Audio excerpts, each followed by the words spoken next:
face à toi. Donc, dis-moi, ma chérie, précisément à l'heure actuelle, de quoi il en est question?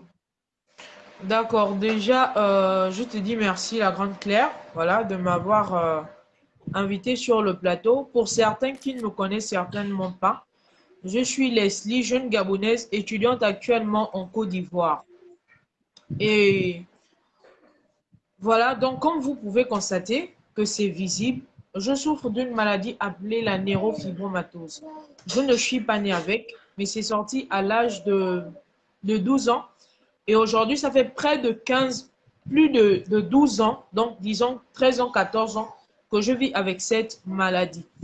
Alors, déjà, c'est vrai qu'au départ, on est là parce que il faudrait que j'explique, mais c'était compliqué au début parce qu'au début, du côté du Gabon, les médecins où j'allais, on me disait qu'il n'y avait pas de solution. On disait à mon papa que j'allais finir ma vie comme ça. Et ce qui est déjà qui était bien, ce qui me rassurait moi, c'est parce que des examens qu'on faisait pour envoyer en France, en Afrique du Sud, on ne voyait pas que c'était ni dans le sang ni dans les gènes. Voilà. Donc c'est quelque chose qui ne sort que sur la peau et qui peut se traiter.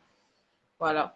Donc, du coup, on a essayé de faire des prélèvements pour voir ce qu'il y avait à Partagez l'intérieur. le live, s'il vous plaît. Nous reconnaissons que ce n'est pas un clash ou un buzz, mais ici, il s'agit de sauver la vie de notre sœur. Il s'agit de trouver une solution à notre sœur qui a besoin d'aide, que ce soit des médecins ou d'aide financière. Donc, veuillez partager, s'il vous plaît, en fait, que nous puissions atteindre un plus grand nombre de personnes.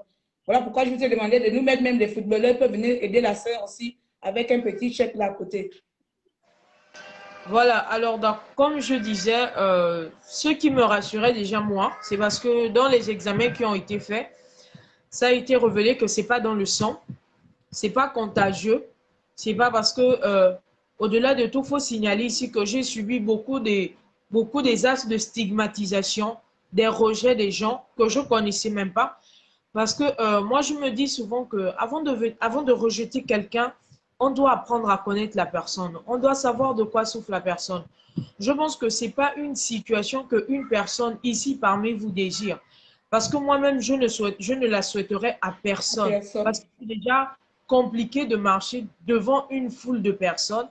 On va te regarder, on va te huer, on va te juger. D'autres personnes n'ont même pas envie de te toucher parce qu'on se dit que tu n'es pas humain en fait. D'autres te posent la question de savoir, mais est-ce que tu es humaine? Est-ce que tu es quelqu'un en fait? Donc, vraiment, ce n'est pas une situation que je souhaite à quelqu'un. Comme vous pouvez constater, je ne peux certainement pas faire de make-up, mais au moins, je peux me faire belle pour montrer ma beauté et pour valoriser ma beauté, pour faire comprendre aux gens que ce n'est pas le fait d'avoir un problème, ce n'est pas le fait d'avoir une maladie qui te rend peut-être indifférent des autres aux yeux de certaines personnes, qui va t'amener à te laisser. Parce qu'il y a beaucoup qui sont venus me dire, c'est toi qui as besoin d'aide, c'est toi qui demandes à ceux qu'on t'aide pour ton opération et c'est toi qui te fais belle. Mais ouais, je me fais belle parce que déjà, même quand Mais je ils ne me veulent fais quoi? Que tu meurs? Oh, les gens aussi. même déjà quand je me fais pas belle, vous critiquez qu'elle est sale, elle est dégueulasse, un monstre. Bon, je me fais belle parce que j'ai envie de montrer à quelqu'un qui traverse une situation compliquée en disant à cette personne, ne te décourage pas, il y a encore de l'espoir. Alors, c'est dans cette optique que je suis arrivée ici en Côte d'Ivoire pour des études. Et ici, par la grâce du Seigneur, avec le travail spirituel que j'avais fait, le Seigneur a vraiment déployé les portes. Le Seigneur a vraiment permis que beaucoup de choses puissent se faire.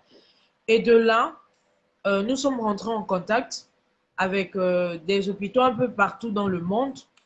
Voilà. Nous sommes rentrés en contact avec eux. De tous les pays dans lesquels nous sommes rentrés en contact, on a constaté que les médecins étaient beaucoup réticents. Et vraiment, moi, très Ils étaient, franchement, attends, tu vas me permettre